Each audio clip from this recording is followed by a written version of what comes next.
Hello friend, मैं doctor Mahendra Baghel आपका हार्दिक स्वागत करता हूं। फ्रेंड्स, जैसा कि आप सभी जानते हैं कि इस समय लंपी स्किन का बहुत चल रहा है और सभी पशुपालक हमारे परेशान हैं कि लंपी स्किन बहुत डरे हुए हैं कि क्या होगा। तो फ्रेंड्स, लंपी स्किन डिसीज जो है वो एक वायरल डिसीज है, बहुत तेजी से फैलती हैं, लेकिन जितना लोग ने डराया है, जितना लोगों ने बताया उतनी घातक नहीं है। तो इसके लिए स्वयं बरते और अपने जो लंपी स्किन डिसीज है उसमें प्रिकॉशन जो है वो रखना है, तो आपको कोई नुकसान नहीं होगा।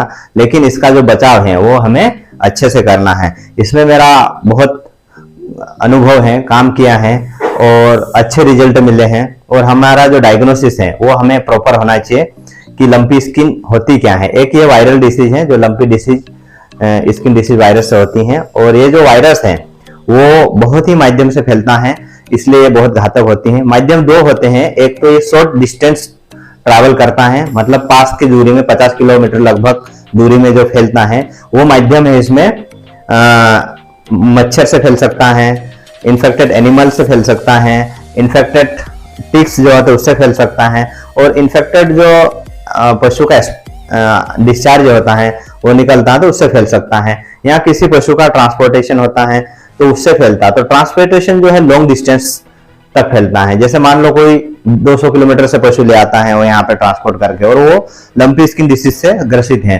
तो इससे हमारे जो पशु हैं वो लंपी स्किन हो जाएगी। तो हमें इस समय जो है सबसे बड़ी सावधानी ये रखनी कि पशु का ट्रांसपोर्टेशन नहीं करना है, एक बात। दूसरी बात ये ध्यान रखनी है कि हमारे पशु है उसकी एक इम्यूनिटी जो है वो अच्छी रखना है, तो हम इससे बचेंगे। तो हमारे पशु को इम्यूनिटी बूस्टर देना है, जो भी इम्यूनिटी की दवाई आती है वो यूज करना है, तो उससे हमारे पशु ज्यादा नुकसान नहीं होगा। फ्रेंड्स, अब क्वेश्चन ये आता है कि ये लंपी वायरस जो है किस में होता है। तो सबसे पहले जो लंपी वायरस जो सबसे ज्यादा प्रभावित करता है वो है गोवंशीय पदार्थ गाय और बैल, और दूसरा जो है पशु होता है वो बफेलो होती भैंसवंशीय पशु होते हैं, उसमें ज्यादा होता है।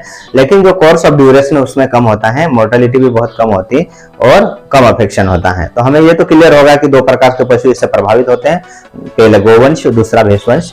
अब क्वेश्चन तीसरा है, क्या ये लंपी वायरस ह्यूमन में भी आ सकता है क्या? तो ऐसा अभी तक कोई रिसर्च नहीं है, इंसानों में इसके कोई वो नहीं मिले अभी तक कि वो ये इंसानों को प्रभावित करता है। तो इस इंसानों में लंपी वायरस नहीं पहुंचेगा, और इसका जो होस्ट है या जो इसमें ये बड़ा बढ़ता पलता फूलता है वो है कैटल और बफेलो, और उसमें ही प्रभावित करता है। तीसरा क्वेश्चन ये है कि क्या हमें जो एनिमल है उसका प्रोडक्ट है उसको कंजप्शन बंद कर देना चाहिए क्या? तो नहीं करना चाहिए, और हम जो भी एनिमल प्रोडक्ट रहते हैं वो कंजप्शन करते हैं, हम उसको गर्म करके उसको प्रॉपर मैनर में करते हैं, तो उसमें वायरस जो होते हैं वो मर जाते हैं। तो इसमें कंजप्शन का कोई इफेक्ट नहीं आता है, कंजप्शन का कोई सवाल नहीं आता है कि हम एनिमल प्रोडक्ट बंद कर दें। तो हमें ये तो कर सकते हैं हम लोग लंपी वायरस में। बहुत सारे लोग ये कि वायरस आ गया तो हम दूध बंद कर दे, ऐसा कोई वो नहीं है कि हम दूध नहीं बंद कर सकते हैं। तो हम प्रॉपर चैनल करते हैं, पास्चुराइज दूध मिलता है, स्टेराइज करते हैं, तो बहुत सारी मेथड है, तो उसमें वायरस नष्ट हो जाता है। फ्रेंड्स, हम लंपी वायरस को कैसे पहचाने, हम इस बीमारी को कैसे डायग्नोसिस करें, तो इसमें बहुत ही क्लियर है कि जो कंफर्मेशन है डायग्नोसिस वो तो आपको लेबोरेटरी टेस्ट करेंगे, जो पीसीआर करेंगे उसमें मिलेगा कि ये लंपी वायरस है। लेकिन हम जब बीमारी बहुत तादाद में फैलती है, सब जगह फैलती है, तो उस समय केवल एक ही बीमारी फैलती है और उसके लक्षण भी एक समान होते हैं, तो हम लक्षणों के आधार पर हम इस बीमारी को पहचान सकते हैं।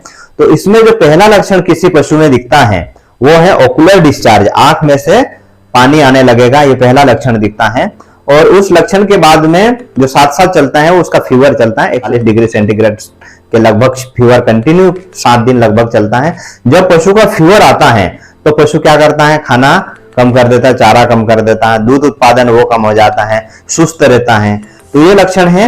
और उसके बाद जो अगला लक्षण आता है, जो स्किन होती है, जो पशु की चमड़ी होती है, चमड़ी में नोड्यूल्स बन जाते हैं। वो नोड्यूल जो होते हैं 10 mm से लेकर 50 mm साइज के गोल गोल नोड्यूल होते हैं, और ये जो नोड्यूल होते हैं नेक में, पैरों में, जांघों में, और जो स्किन होती है उसमें बहुत ज्यादा होते हैं। फ्रेंड्स, एक लक्षण बहुत महत्वपूर्ण है इसमें कि जो लिम्फ नोड होते हैं प्रीस्केपुलर, जो पशु के प्रीस्केपुलर लिम्फ नोड है, यहाँ पैरोटिड लिम्फ नोड है, इसमें आपको स्वेलिंग मिलेगी। तो इससे भी हम इसे पहचान सकते हैं।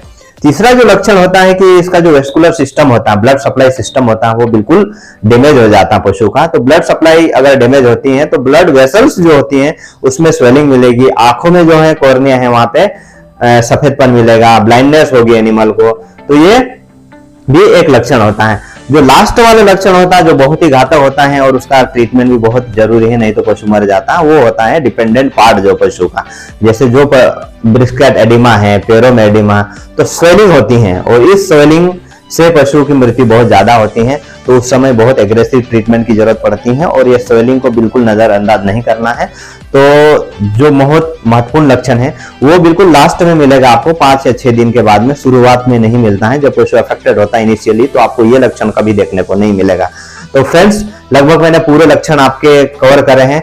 अगला जो लक्षण होता है कुछ पशुओं में देखने को मिलता है कि जो म्यूकस मेम्ब्रेन होती है, मुंह में छाले वगैरह भी हो जाते हैं, तो ये लक्षण भी मिलेगा। अब हमें इस बीमारी को दूसरी बीमारी से अलग कैसे पहचाने, क्योंकि इस प्रकार की बीमारी और भी होती हैं जिसको बोलते हैं सूडो लंपी स्किन डिसीज। एक सूडो लंपी स्किन डिसीज होती है, लेकिन इसका डिफरेंशिएट ये है कि वो जो नोड्यूल्स बनते हैं उस डिसीज में वो बिल्कुल शॉर्ट समय के लिए बनते हैं। जैसे लंपी में करीब 2 हफ्ते से लेकर 3 हफ्ते के बीच में नोड्यूल इतने समय तक रहते हैं, लेकिन जो सूडो लंपी डिसीज होती है उसमें नोड्यूल इतना समय नहीं लेता, शॉर्ट ड्यूरेशन के लिए रहता है। दूसरे जो होते हैं इंसेक्ट, कोई भी आपको पशु को इंसेक्ट वगैरह बाइट कर लेते हैं, कुछ मक्खियां बाइट कर लेते हैं, उसमें भी नोड्यूल बनते हैं। तो वो नोड्यूल का साइज छोटा होता है और वो भी शॉर्ट ड्यूरेशन के लिए होता है और लोकलाइज होता है, जहां पर बाइट करता है वही मिलेगा आपको, हर बॉडी में, पूरी बॉडी में यूनिफॉर्म नहीं मिलेगा। अब तीसरी जो होती है कि मुंह में छाले हो जाते हैं, स्टेमेटाइटिस होता है। तो स्टेमेटाइटिस में केवल मुंह में छाले मिलेंगे पशु में, खाना कम कर देगा और जो दूसरे लक्षण आपको नहीं मिलेंगे। तो फ्रेंड्स, ये जो बीमारी है इससे हम डिफरेंशिएट कर सकते हैं। तीसरा जो होता है एक पॉक्स वायरस होता है।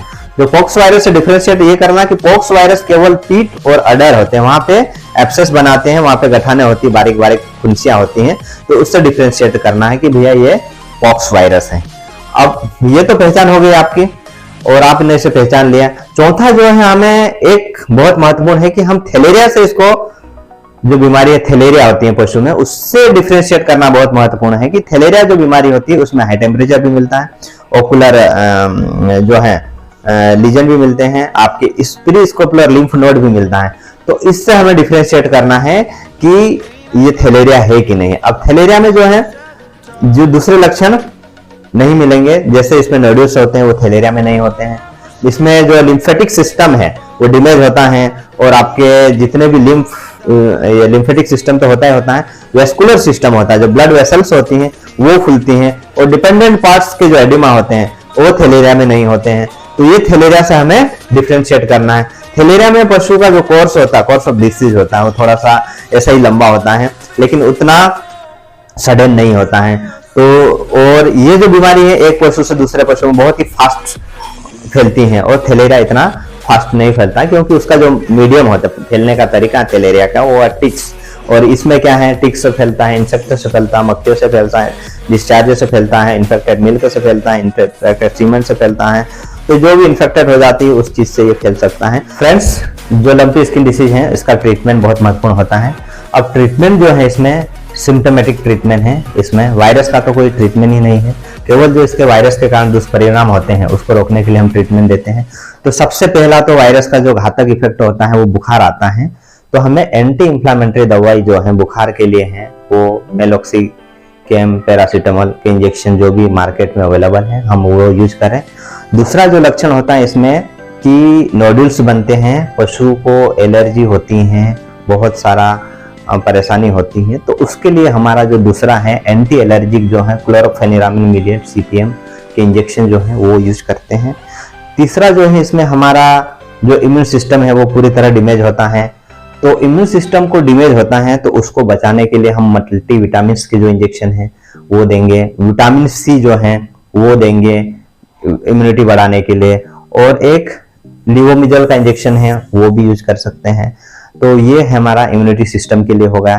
फिर जो इसमें जब भी हमारा सिस्टम, अगर ब्लड वेसल्स जो है, वेस्कुलर सिस्टम डैमेज होता है तो इन्फेक्शन होने के बहुत ही चांस हो जाते हैं। तो हमें सेकेंडरी इन्फेक्शन को रोकने के लिए हमें इसमें एंटीबायोटिक का यूज करना पड़ता है। और इस एंटीबायोटिक जो होता है डाइक्रिस्टिसिन जो है, इंजेक्शन है डाइक्रिस्टिसिन, ये यूज करते हैं। तो पेनिसिलिन ग्रुप का जो एंटीबायोटिक होता है उसका रिजल्ट अच्छा है, तो ये यूज कर सकते हैं हम। एमोक्सिसिलिन भी यूज कर सकते हैं, पर जो जैसा अवेलेबल है और जैसे लक्षण है उसके आधार पर हम चॉइस ऑफ एंटीबायोटिक रखते हैं कि हम बहुत ही हाई नहीं जाते हैं और बहुत ही लो भी नहीं जाते हैं। तो हम पशु के जो कंडीशन है उसके अनुसार एंटीबायोटिक का सिलेक्शन करना है। तीसरा जो है, हमें जो कुछ पशु बहुत सीरियस होते हैं और उसको हमें बहुत ही एग्रेसिव ट्रीटमेंट की जरूरत पड़ती है। जैसे किसी पशु में ब्रैकेट एडिमा हो गया, दोनों पैरों के आगे बहुत ज्यादा सूजन हो गई, किसी पशु में ऐसा होता है कि पूरा पैर सूज जाता है, तो उस कंडीशन में उसको बहुत ही समस्या होती है, तो उस समय पशु की मृत्यु भी हो जाती है। तो हम ऐसी स्थिति में जो है कॉर्टिकोइड्स के इंजेक्शन यूज करते हैं ताकि पशु को बहुत ही जल्दी सुधार लें। या उसका साइड इफेक्ट तो होता है लेकिन हम वो लगाएंगे नहीं तो उसमें फायदा भी नहीं होगा। तो हमें कॉर्टिकोइड्स के इंजेक्शन होते हैं तो वो यूज करते हैं, और साथ में जो फ्यूरामाइड है वो भी लगाते हैं जल्दी से स्वेलिंग डाउन करने के लिए। अब ये स्वेलिंग डाउन हो गई तो पशु सही हो जाता। फ्रेंड्स, उसके बाद जब पशु रिकवर कर जाता तो कॉमनली हम एक सिम्टम और देखते हैं, वो है जो भी डिपेंडेंट पार्ट होता, पैर होता है, उसमें पस बन जाता है किसी में, जिसका प्रॉपर एंटीबायोटिक थेरेपी नहीं चलती है। 5 या 7 दिन तक एंटीबायोटिक जो लोग नहीं चलाते, उसका जो आगे जाके ये होता है कि जो डिपेंडेंट पार्ट होता है या जिसमें पैरों में बहुत सारा एब्सेस भर जाता है, तो उस एब्सेस को ऐसी कंडीशन में उस एब्सेस को बिल्कुल एसेप्टिकली ड्रेसिंग करें और साफ करें, पशु सुधर जाता है, उसमें कोई ज्यादा इशू नहीं आता है। और तो ये ध्यान रखें।